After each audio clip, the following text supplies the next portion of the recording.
एक बार एक गरीब लड़का कुछ बेच रहा था क्योंकि उसकी माली हालत ठीक नहीं थी। सामान बेचते बेचते जब वो थक गया तो उसको भूख लगी। उसने सोचा कि किसी के घर जाकर मदद मांग ली जाए।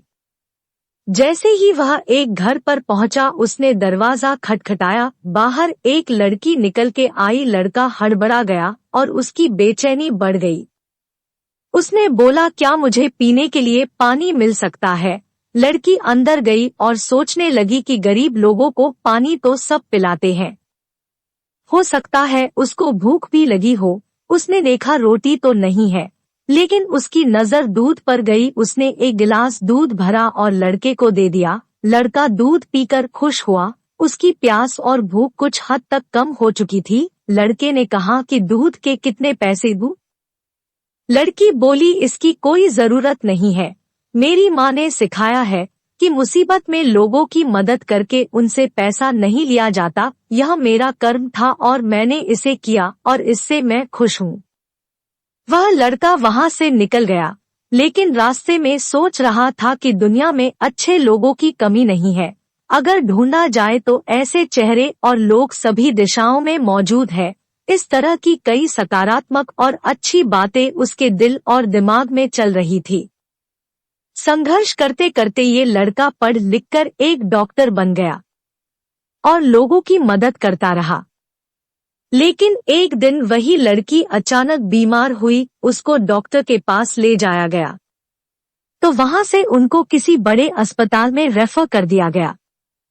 लेकिन जब इलाज के लिए सारी फॉर्मेलिटी पूरी हुई तो डॉक्टर को पता चला कि अरे, ये तो वही लड़की है जिसने काफी सालों पहले मेरी मदद की थी। अब मैं इसका अच्छे से इलाज करके और इसे ठीक करके ही इसका ये ऋण चुका सकता हूँ। जब सारा काम हो गया और लड़की का ऑपरेशन खत्म हुआ तो एक बंद लिफाफे में उसको एक पत्र मिला। उस पत्र में लिखा था, आप पूरी तरह ठीक है और इस इलाज का पैसा तो आपने बरसों पहले एक गिलास दूध से चुका दिया है। लड़की की आंखों में आंसू थे। वो बोली, मेरे पास इलाज के पैसे भी नहीं थे, लेकिन आप भगवान बनकर जीवन में आए। डॉक्टर ने कहा, जब हम दूसरों की बिना किसी स्वार्थ के मदद करते हैं तो एक दिन ये ब्याज सहित हमें वापस मिलता है। इसलिए आज के समय में हमें भी ज्यादा से ज्यादा लोगों की मदद करनी चाहिए, क्योंकि इससे हमें वो खुशी मिलती है जो दुनिया की किसी भी महंगी से महंगी चीज से नहीं खरीदी जा सकती। और एक न एक दिन हमारी की हुई लोगों की मदद अच्छा परिणाम लाती है। मुझे पूरी आशा है कि आपको ये कहानी जरूर अच्छी लगी होगी। आपके कोई सुझाव हो तो कमेंट के माध्यम से हमें जरूर बताएं। कहानी आपको बताएगी कि एक ही वक्त पर पैदा हुए दो बच्चों का भाग्य अलग अलग कैसा होता है। यानी कि अगर एक ही वक्त पर दो इंसान पैदा होते हैं या दो भाई पैदा होते हैं तो एक भाई का आचरण कुछ अलग होता है। एक भाई को कुछ अलग ही दुनिया मिलती है। यही सवाल एक बार एक राजा के मन में आया और राजा ने भरी सभा में, जहां पर बड़े बड़े विद्वान बैठे हुए थे, उन सभी से एक ही प्रश्न किया कि आप मुझे बताइए कि एक ही समय पर पैदा होने वाले बच्चों का भाग्य अलग अलग कैसे होता है।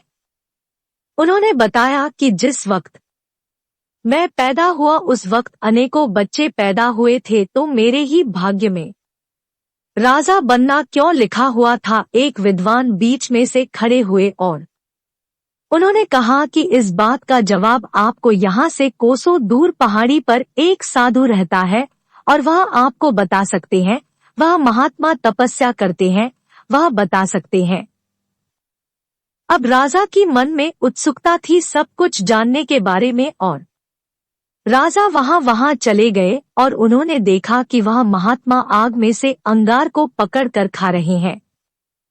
तो उन्होंने सवाल किया कि महात्मा जी, मैं आपसे पूछना चाहता हूं कि एक ही वक्त पर पैदा हुए बच्चों का भाग्य अलग अलग कैसे होता है। तो उन्होंने उस पर गुस्सा किया और बोले, चले जाओ यहाँ से। जो पास में झरना बह रहा है वहां पर तुम्हें एक महात्मा मिलेंगे, उनसे तुम यह सवाल पूछ लेना। अब वह राजा उन महात्मा के पास चला गया तो वह महात्मा जो थे वह अपना ही मांस नोच के खा रहे थे, यानी कि अपना ही मांस निकाल कर खा रहे थे। राजा से ऐसे देखा नहीं गया। फिर भी राजा ने अपने आप को रोकते हुए यह सवाल पूछ डाला तो वह महात्मा बहुत गुस्सा हुए कि इस तरीके का सवाल दोबारा मत पूछना, चले जाओ यहाँ से। बगल के गांव में एक बच्चा है 4-5 साल का और वह मरने वाला है, तो तुम्हें बता सकता है। राजा के मन में उत्सुकता थी जानने की, क्योंकि सवाल बहुत जबरदस्त था। तो राजा उस बच्चे के पास चला गया और उस बच्चे के माता पिता सभी वहां बैठे हुए थे। तो उस बच्चे से भी राजा ने यही सवाल किया कि तुम मुझे बता सकते हो कि एक ही वक्त पर पैदा हुए बच्चों का भाग्य अलग अलग कैसे होता है। तो बच्चा मुस्कुराया और बच्चे ने बोला कि मैं आपको बताता हूँ कि पिछले जन्म में हम तीनों आपके भाई रहे हैं, जो महात्मा अंगार निकाल कर खा रहे थे, जो आपको दिखा अपना ही मांस खा रहे थे, और हम चारों पिछले जन्म में भाई थे। और जंगल में एक बार हमने रोटियां बनाई थी। जब हम रोटियां खाने वाले थे तभी एक साधु आए थे और उन्होंने कुछ मांगा था क्योंकि उन्हें भी भूख लगी हुई थी। सबके पास एक एक रोटी थी। तो सबसे पहले उन्होंने अंगार वाले साधु से रोटी मांगी तो साधु ने मना कर दिया कि अगर मैं तुम्हें रोटी दूंगा तो क्या मैं अंगार खाऊंगा। दूसरा उन्होंने मांस वाले साधु से कहा कि मुझे रोटी चाहिए बाबा। तो उन्होंने कहा कि अगर मैं तुम्हें रोटी दूंगा तो मैं क्या मांस खाऊंगा। और मैंने भी मना कर दिया कि मैं तुम्हें रोटी नहीं दे सकता। और चौथे तुम थे कि तुम्हारे पास एक रोटी थी और तुमने आधी रोटी उन महात्मा को दी और उन्होंने अपना पेट भरा, बाकी को श्राप मिला और तुम्हें आशीर्वाद मिला। मर्म की बात यह थी आपके आज के जो अच्छे कर्म है उसका नतीजा आपको जरूर आगे के जन्मों में मिल सकता है। आज आप क्या करते हैं?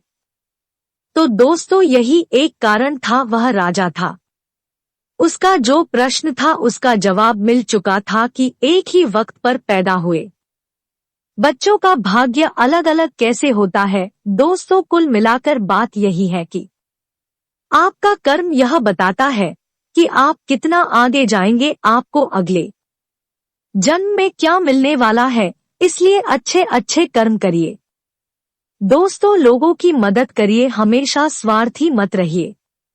दोस्तों मुझे उम्मीद है कि यह कहानी आपको अच्छी लगी होगी। दोस्तों अगर आप चाहते हो कि आपको और भी कहानियां मिले तो आप बिल्कुल सही जगह पर हो। यहाँ पर आपको मोटिवेशन से भरपूर कहानियों का संग्रह मिलेगा जो कि आपको दिन ब दिन लाइफ में आगे बढ़ने की प्रेरणा देगा और आपको असीमित ऊर्जा से भर देगा। दोस्तों इस कहानी को पढ़ने के लिए और अपना अमूल्य और बेशकीमती समय देने के लिए दिल से आपका शुक्रिया।